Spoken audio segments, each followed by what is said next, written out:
Our next stop in our exploration of objectivism is the third branch of philosophy, and in my opinion, by far the most fascinating: ethics. First, what is ethics? Ethics is a code of values that guides an individual's choices and actions. These choices and actions determine the purpose and the course of one's life. The purpose of ethics is to define a standard of values centered on what is required for human life. This means ethics is the branch of philosophy concerned with identifying the choices that sustain and enhances one's life as a rational being. It explores fundamental questions such as, what is the nature of good and evil? What principles should guide our actions? What makes actions morally right or wrong? And how should we live? In my view, the single greatest tragedy in human history is that since the dawn of mankind, the realm of ethics and morality, which help us discern good from evil, has been dominated by religion. Its foundations have been rooted in mystical and divine beliefs, which are inherently baseless and unprovable, since they lack grounding in reality. This monopoly of religion on morality has led many to see moral principles as mystical, with no grounding in reality, making them hesitant to embrace morality as a practical and necessary aspect of their lives. Moreover, this situation drives some people toward moral relativism, where moral truths are seen as fluctuating or as arbitrary rather than being absolute and universal. But these views are equally toxic. They fail to provide a stable foundation for making ethical choices. Ultimately, this absence of moral guidance inevitably leads to mass unhappiness due to deep moral uncertainty and lack of direction in life. Detached from reality, moral principles fail to offer clear and universal guidance, paving the way for a tragic cycle of unnecessary suffering and violence. Sadly, history is filled with examples where such unyielding adherence to dogmatic and baseless beliefs has led to conflict, oppression, the tragic loss of countless human lives. In my personal experience, I've often faced criticism for the decisiveness of my moral judgments. When I categorize actions or people as good or evil, my assessments are grounded in the facts before me. Yet, I'm met with resistance and questions like, how can you dare judge like this? Or, who are you to say such a thing? It's disheartening to see moral judgment dismissed as intolerance. Society has developed a preference for neutrality, praising it as a virtue, while moral relativity is celebrated as the hallmark of open-mindedness. This shift towards valuing ambiguity over clear ethical standards is something I find deeply troubling, and quite frankly, I'm tired of it. Here's a little piece of advice. If someone ever tells you that morality isn't absolute or universal and that we can't really know what's good or bad, run for the hills. For such views have historically been a precursor to humanity's greatest disasters. Ayn Rand's views on ethics are quite simply revolutionary and groundbreaking. She dares to treat ethics not as a doctrine imposed by authority or dogma, but as a science grounded in reality and human nature. Her approach is refreshingly rational, basing moral principles on objective reality and the needs of human life. By doing so, she challenges millennia of mystical ethics, offering a compelling alternative that prioritizes reason, individual well-being, and the pursuit of happiness here on Earth. Her philosophy represents a bold departure from traditional morality, paving the way for a new understanding of ethical principles as practical, personal, and profoundly human. The branch of ethics builds upon the principles outlined in metaphysics and epistemology. Let's remember what we learned in the previous segments. Reality is objective, with every entity in the universe possessing a distinct identity. We've also determined that reason is the only means through which we can understand things and acquire knowledge about reality.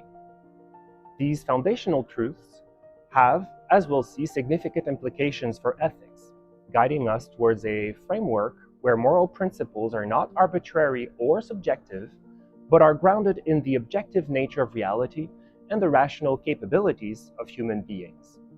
So the main principles of objectivist ethics are: 1. Reason as a foundation of ethics. 2. Rational self-interest. 3. Happiness as life's purpose. 4. Living virtuously.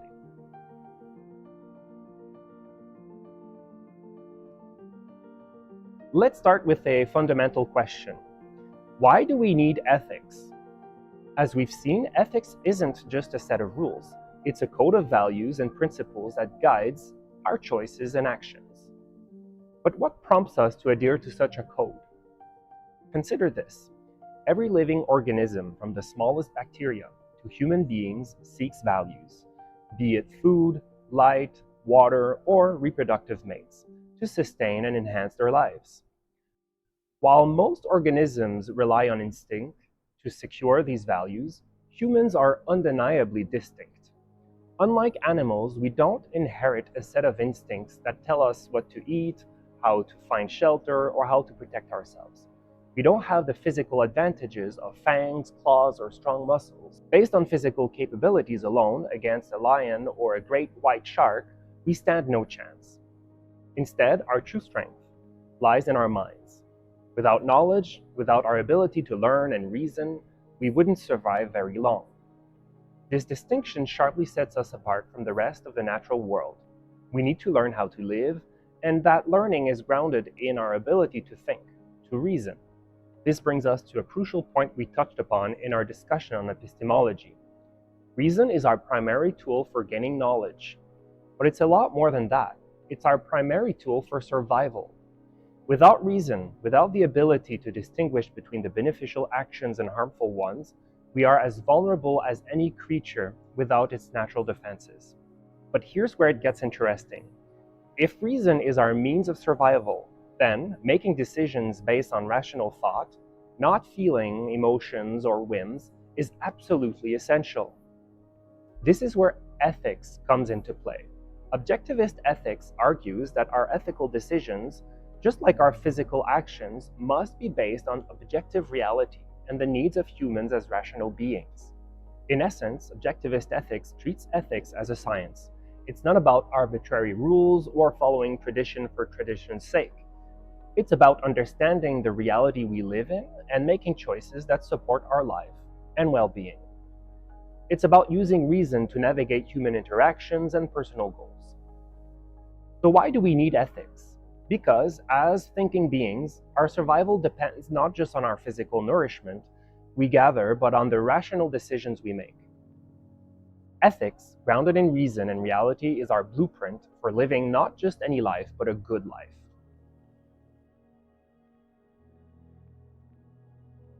This emphasis on reason as a foundational element of ethics brings us to what I think is one of Ayn Rand's most provocative and misunderstood ideas, and in my opinion, the most important.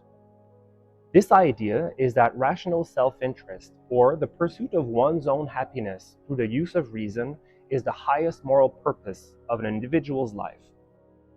From this emerges the bold assertion that selfishness is virtuous and altruism is not. Now, this topples absolutely everything we've been taught about morality, sparking intense reactions. But as we unpack the meaning behind these terms, we'll discover the revolutionary nature of Ayn Rand's ethical framework. I believe the main reason people often dismiss objectivism outright, without any serious examination, is because it starkly challenges the traditional moral norms. It unsettles many people by questioning their unexamined beliefs, creating significant anxiety. This profound disruption forces a fundamental reconsideration of what many consider to be ethical truths, and this is unsettling for many. Rational self-interest, which some might call selfishness or egoism, isn't about short-term gratification or the pursuit of whims. It's about securing one's long-term well-being through reasoned choices. This idea is quite different from hedonism, where the aim is immediate pleasure without regard for future consequences. When we talk about selfishness in everyday language, there's always a negative connotation to it, suggesting someone who doesn't care about others. This is because the term selfishness is a conceptual package deal, where the genuine meaning of looking out for oneself gets mixed up with being inconsiderate or mean. However, Ayn Rand challenges this view. She redefines selfishness as ethically pursuing your own life and happiness, which isn't about harming others to get ahead. It's about recognizing your values and potential while also recognizing the same for others. In practical terms, choosing to work on a career-boosting project instead of binge-watching your favorite TV show is a case of rational self-interest. It's driven by a long-term vision of sustainable happiness and success. Now consider another example: eating healthy and exercising regularly instead of always opting for junk food and lounging around. Sure, the junk food and lounging might feel good at the moment, but taking care of your health is an investment in a happier, healthier future. It's all about looking ahead and making choices that might not be the most fun right now, but will pay off down the line. That's the essence of rational self-interest, thinking long-term to build a life that's truly fulfilling. This isn't just good for you. It respects the idea that everyone has their journey and goals. So rational self-interest, as Rand sees it, is about making choices that not only advance your life, but do so in a way that's compatible with the rights and aspirations of others. So, if rational self-interest is the highest moral purpose and a virtue, then where does altruism fit in all of this? Is the act of helping others and being kind wrong? You see, the term altruism, originally coined by Auguste Comte, describes a moral obligation to prioritize the needs of others above one's own. However, this stands in direct opposition to the pursuit of one's happiness and necessarily leads to infringements on individual rights. Rand poses a critical question. If we are morally obliged to live for others, where does that leave our own dreams, aspirations, and well-being? It's essential to differentiate between altruism, as traditionally defined, and voluntary kindness. The latter is a choice made from personal values, not a sacrificial duty. Helping a friend because it brings you joy or because you value that relationship is aligned with rational self-interest, not self-sacrifice. So why does Rand champion selfishness as a virtue? Because at its core, rational self-interest advocates for living a life guided by reason, one that acknowledges your worth and fosters genuine happiness. This perspective doesn't deny the importance of relationships or generosity. Instead, it places them within a context where individual rights and personal values are paramount. It's not about isolating oneself from the world, but about engaging with it authentically, driven by one's reasoned judgment and values. This approach to ethics is indeed groundbreaking, challenging us to rethink our preconceived notions about selfishness and altruism, and inviting us to live lives of purpose, reason, and joy. We are now arriving at a principle that's both inspiring and intuitive: happiness as life's purpose. Objectivism positions the pursuit of one's own happiness not as a mere option, but as the ethical purpose of life. This concept isn't about fleeting moments of joy or superficial pleasure. It's about a deep, sustained state of well-being that comes from living a life in alignment with one's values and reason. A key component in this pursuit is productive work. Objectivism doesn't view work just as a means to an end, but as a vital part of life's purpose. Productive work isn't solely about earning a living. It's about creating values in the world and, in doing so, achieving self-esteem. It's through engaging in work that challenges us, that contributes to our goals, and that reflects our values that we find true fulfillment. For instance, consider a scientist dedicating years of research in their field of passion, or an entrepreneur building a business that reflects their vision. These aren't just jobs. They're expression of values and paths to personal happiness. In objectivism, happiness isn't handed to us. It's achieved through our efforts, through the choices we make, guided by rational self-interest. It's a happiness that's earned, and therefore deeply satisfying. This principle encourages us to actively seek out and engage in work that not only challenges us, but also brings us joy and a sense of accomplishment. Thus, the pursuit of happiness, according to objectivism, isn't a passive wish, but an active endeavor grounded in the reality of our nature and the world we live in. It challenges us to look beyond the immediate, to plan and work towards a future where our happiness is not a mere possibility, but a certainty, born of our own making. It invites us to view our lives not as a series of disconnected events, but as a coherent journey towards achieving lasting fulfillment through the integration of our values, our work, and our pursuit of happiness.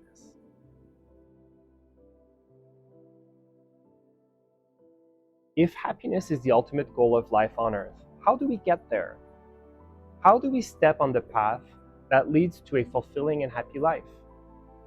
Remember when we defined ethics and mentioned that it was a code of values and principles to guide our choices and actions? Well, here is that code. Ayn Rand identified 7 key virtues that are foundational to living a good life. These virtues are rationality, productivity, independence, integrity, honesty, justice, and pride. Each plays a vital role in achieving personal success and happiness. Let's dive into what these virtues mean and see them in action. Rationality is about committing to reason as your primary guide. It means making decisions based on facts and logic rather than on whims or feelings. For example, a rational individual might carefully research before making an investment, ensuring their decision is well informed rather than impulsive. It also involves everyday decisions, like choosing the most efficient route for your daily commute based on traffic patterns rather than habit, ensuring your time is well used rather than wasted. Productivity is viewed as creating values through work. It's not just about being busy, it's about meaningful achievement and contributing to one's goals. Consider an artist who dedicates their time to perfecting their craft, producing work that expresses their values and adds beauty to the world. Productivity shines in various contexts, such as a programmer developing an app that solves a common problem, thus creating value, not just for themselves, but for users who benefit from their innovation. Independence emphasizes thinking for oneself and making decisions based on personal judgment. An independent person doesn't blindly follow trends, but chooses a path that truly resonates with their values, like an entrepreneur who starts a unique business rather than following conventional career paths, or a student who decides to study a subject they're passionate about despite parental expectations to pursue a more traditional or secure career, showing courage to follow their own path. Integrity involves staying true to your principles and values even when faced with challenges. It's about consistency between your beliefs and actions, like someone who upholds ethical standards in both their personal and professional life. Integrity can be seen in a business owner who refuses to cut corners on product quality to increase profit margins, ensuring that their business reflects their commitment to excellence and customer satisfaction. Honesty is not merely about not lying. It means recognizing and accepting reality as it is, not evading the truth. An honest person acknowledges their mistakes and learns from them, rather than covering them up. Honesty is crucial in personal relationships too.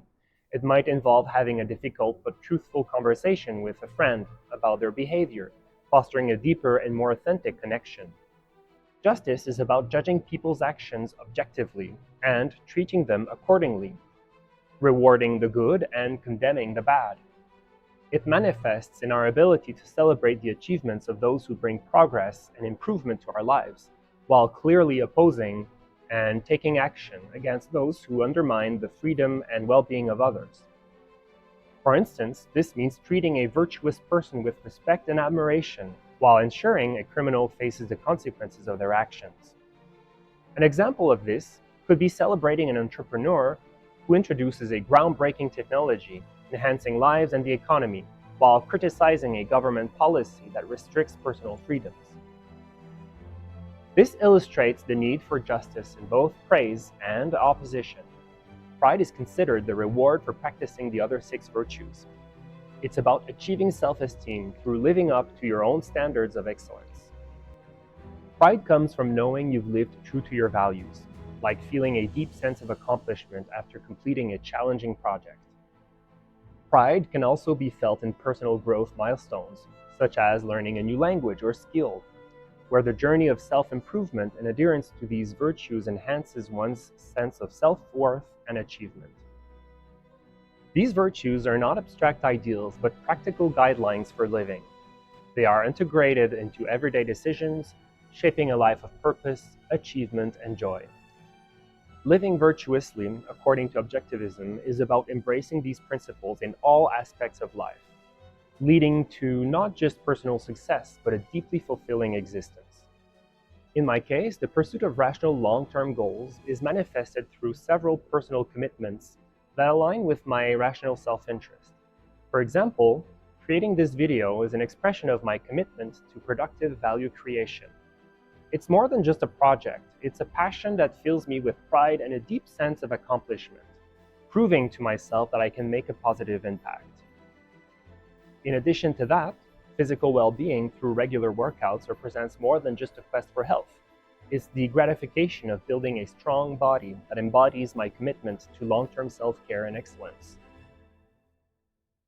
Moreover, my journey includes continuous intellectual development, achieved through avid reading. This not only broadens my understanding of the world, but also enhances my capacity to engage meaningfully with it. Each of these practices is a deliberate choice, reflecting my adherence to objectivist ethics, where the pursuit of happiness is a moral imperative grounded in rational self-interest and the persistent achievement of personal values. So, in summary, objectivist ethics provides a robust framework for discerning what is good and bad. The guiding principle lies in whether an action furthers or hinders human life. Actions that promote human flourishing, uphold individual rights, and contribute to personal happiness are deemed good, while those that diminish life, infringe upon rights, or impede individual progress are considered bad. Through the cultivation of virtues such as rationality, productivity, integrity, and justice, individuals can navigate moral complexities and make decisions grounded in reason and objective reality. By adhering to these principles, Objectivism offers not only a path to personal fulfillment, but also a blueprint for creating a society where individual rights and flourishing are paramount.